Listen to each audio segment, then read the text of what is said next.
is have a session that talks about the power and challenge of narrative in a fast-moving media environment. And the way that we're going to talk about this is with three utterly extraordinary individuals sitting to my right. First, Dan Sinker, a maker of things at Columbia College, who is going to talk to us about his somewhat infamous stint as Mayor Emanuel on Twitter, where he ran a rather extraordinary campaign in real-time fiction in a particular foul-mouthed voice of one of America's favorite mayors.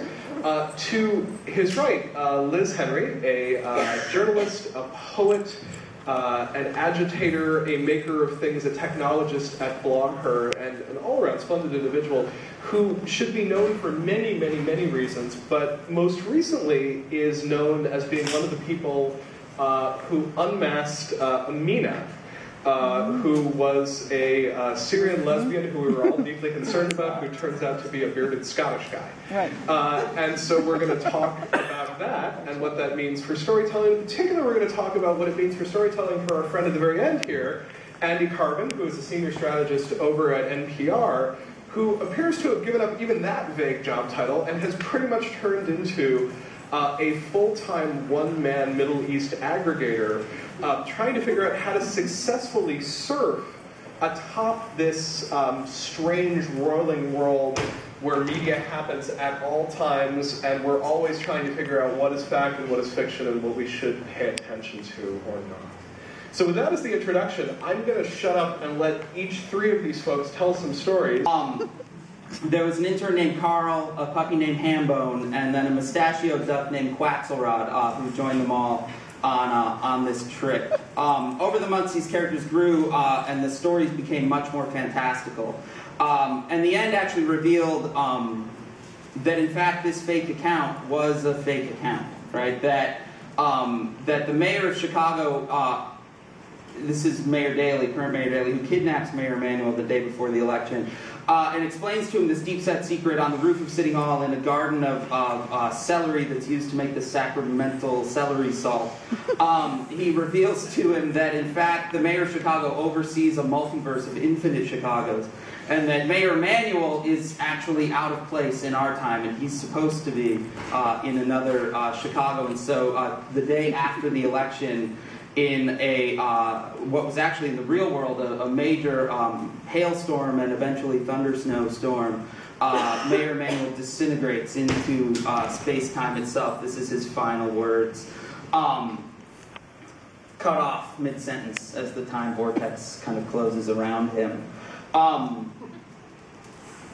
That was an act that was witnessed. So the beginning of the account kind of grew in fits and starts. It began about 500 people by the end of the first night, 1,000 by the end of the first day. These final words were actually witnessed by about 40,000 people, a number of whom kind of commented afterwards it was really the first time that they felt like they were watching Twitter the way they would watch TV, right?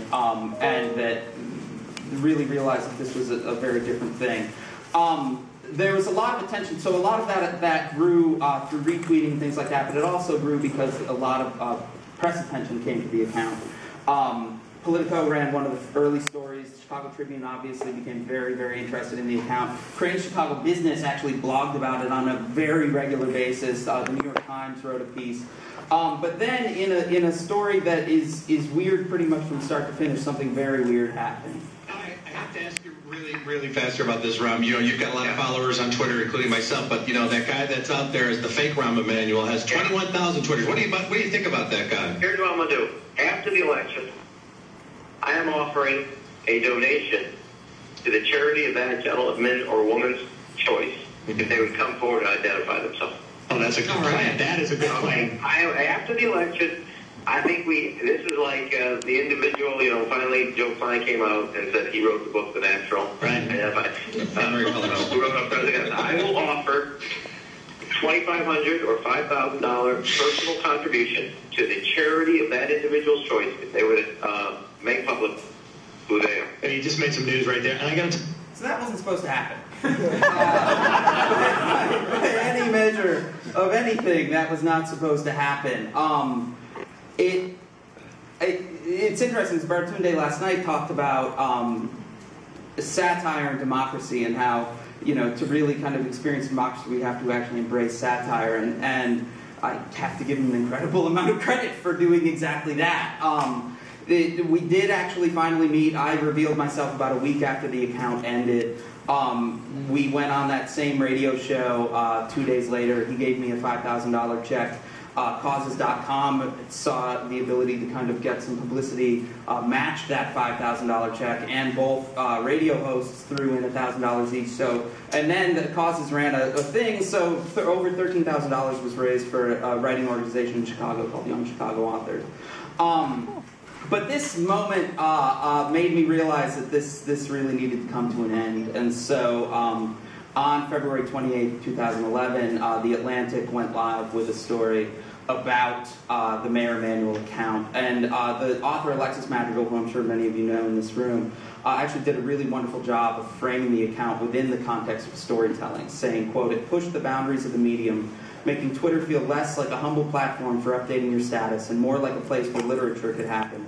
Never deviating too far from the reality of the race itself, Mayor Emanuel wove deep, hilarious stories. It was next-level digital political satire and caricature, but over the months the account ran, it became much more. By the end, the stream resembled an epic, elusive ode to the city of Chicago itself, yearning and lyrical." He even ended up quoting Russian literature in the piece, so it was really good. Anyway, that piece broke at 1:15 in the afternoon on a Monday, and by 3 there's a knock at my door, and here are these guys. This is an ABC News crew on my front stoop. They were the first of about 5 to show up at my suburban neighborhood. And so in just about an hour and 45 minutes after a story that was posted on a site in Washington, D.C., here these guys are standing on my suburban Chicago stoop. The real-time web had in fact delivered newsmen to my front door.